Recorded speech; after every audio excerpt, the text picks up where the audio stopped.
এই যে বেগুনি আলুর চপটা কীভাবে বানিয়ে নিয়েছি, চলেন আমরা মূল রেসিপিতে চলে যাচ্ছি। আজকে দেখাবো মজার একটা জিনিস, যে জিনিসটা দিয়ে একই রেসিপিতে 3টা জিনিস হয়ে যায়, সেই রেসিপি দেখাবো। আচ্ছা, আমি বেগুন দিয়ে আজকে, এটা হলো আমার গাছের বেগুন, আমি গাছের বেগুন, ডিম, আলু আর বেগুনের চপ, এটা কেমন হবে বলুন তো? আমি আজকে নিজে মন থেকে নিজে করছি এটা দেখলে খুবই ভালো লাগবে আর খেতে। যখন আলাদা করা যায় তখন এটাও করা যাবে।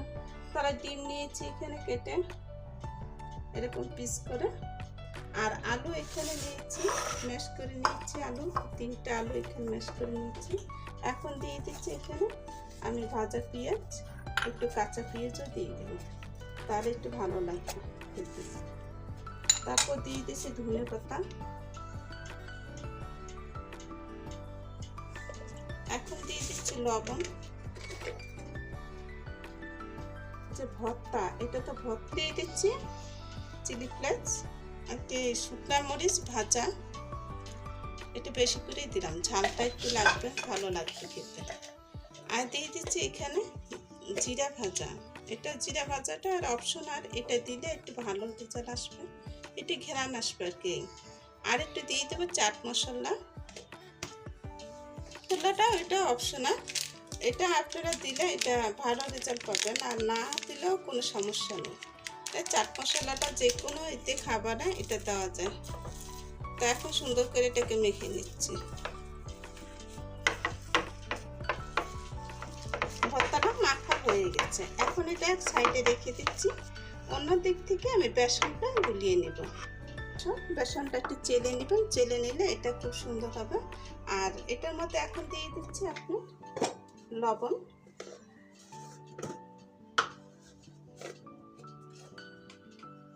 দিয়ে দিচ্ছি লবণ, এটার স্বাদ বুঝে লবণটা দিয়ে দিবেন, কারণ এইখানে আমাদের লবণটা আগে আছে আর পদ্ধতিতেও আছে। তো এখানে দিয়ে দিচ্ছি আপনার একটু পেঁয়াজ বাটা, আর দিয়ে দেবো আদা রসুন পেস্ট, আর হাফ চামচ এখানে দিয়ে দিলাম ধনে জিরার গুঁড়া, দিয়ে দিচ্ছি মরিচের গুঁড়া, দিয়ে দিচ্ছি হলুদের গুঁড়া। আর বেশি দিতে যাবো না, তাহলে একটা গন্ধ আসবে, হলুদ একটা গন্ধ আসবে। আর দিয়ে দিচ্ছি একটু স্বাদে একটু চাট মশলা। বাস শেষ। এই কটা উপকরণ দিয়ে আমি এটাকে গুলিয়ে নিব। এখন একটা চামচের সাহায্যে এটাকে গুলিয়ে নিব।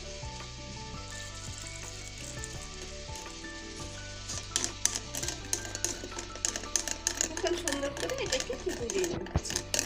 আর একটু বেটারটা আর একটু সুন্দর হবে, আমি হাত দিয়ে করে নিলে এটা সবচেয়ে ভালো হয়। আর এটাকে এখন রেখে দিচ্ছি, এখন হাত দিয়ে করে নিব। হাত দিয়ে আপনি এইভাবে করে মুখে নিলে এটা খুবই সুন্দর হবে, তাহলে বোঝা যাবে এটা কি হচ্ছে কি না, তাহলে এটা বোঝা যাবে। আমি সবসময় এইভাবে করেই করি, কারণ বেগুনি আলুর চপটা এভাবে করে করলে অনেক সুন্দর হয় আর ফুলকো ধরনের হয়।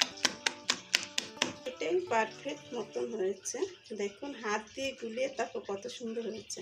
যাই হোক, আমারটা হয়ে গেছে, এটাকে রেস্টে রাখবো না, একসাথে চুলায় চলে যাব। আমি একটু আলুটা নিয়ে নিচ্ছি, আলু ভর্তাটা। আলু বেশি নেবেন না ছোট করে নেবেন সেটা হলো আপনার ব্যক্তিগত ব্যাপার। আর আমি নিয়ে নিচ্ছি এখান থেকে একটু কমিয়ে, কারণ এটা কমিয়ে নিলে এটা সুন্দরভাবে এটা বেগুনের মধ্যে চেপে থাকবে। দিচ্ছি সাথে ডিমটা দিয়ে আমি এভাবে করে এটার সাথে মিশিয়ে দিচ্ছি, এভাবে করে নিয়েছি। আর এটা কিন্তু আরও এটাই সুন্দর হবে, আমার কাছে খুব সুন্দর লাগছে। এভাবে করে আমি বানিয়ে নেব।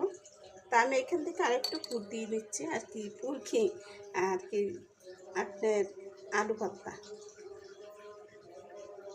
বাস হয়ে গেল আমার ডিম আলুর চপ, একসাথে 3টা দিয়ে নিচ্ছি, ডুবে সাইডে সাইডে এগুলো সব একসাথে নিয়ে নিচ্ছি।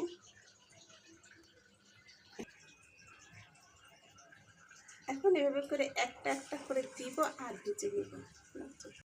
আপনাদেরকে বানিয়ে দেখাচ্ছি।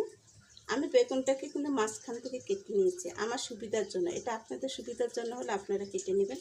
এটা যার যার সুবিধা তার তার মতন এটা করে নেবেন। তা এভাবে করে নিয়েছি, এই দেখুন। এখন আবার এটাকে ডুবিয়ে নেব। বেসনটাকে আগে একটু ডুবিয়ে নিচ্ছি, দেখুন। আর এভাবে করে আমি আবার এটাকে চুবিয়ে নিচ্ছি। এখন আমি এটাকে বেসনটা একটু ছাড়িয়ে নিচ্ছি, কারণ বেসনটা বেশি থাকলে আবার পুষ্ট হয়ে যাবে, এর জন্য এটাকে ছাড়িয়ে নিলাম। এখন আরেকটা দিয়ে দিচ্ছি এখানে। একটু ফাঁকা ফাঁকা যদি না থাকে সেগুলো একটু খেয়াল রাখবেন, তাহলেই হবে। এভাবে ওটা বানিয়ে নিব। আচ্ছা, আমার আলুর চপ তো হয়ে গেল। আর এটা যে এত সুন্দর আলুর চপ, এটা একসাথে 3টা। কেমন রেসিপিটা দেখুন, খুব সুন্দর লাগছে না? আচ্ছা, আজকের মতন বিদায় নিচ্ছি বন্ধুরা। আল্লাহ হাফেজ।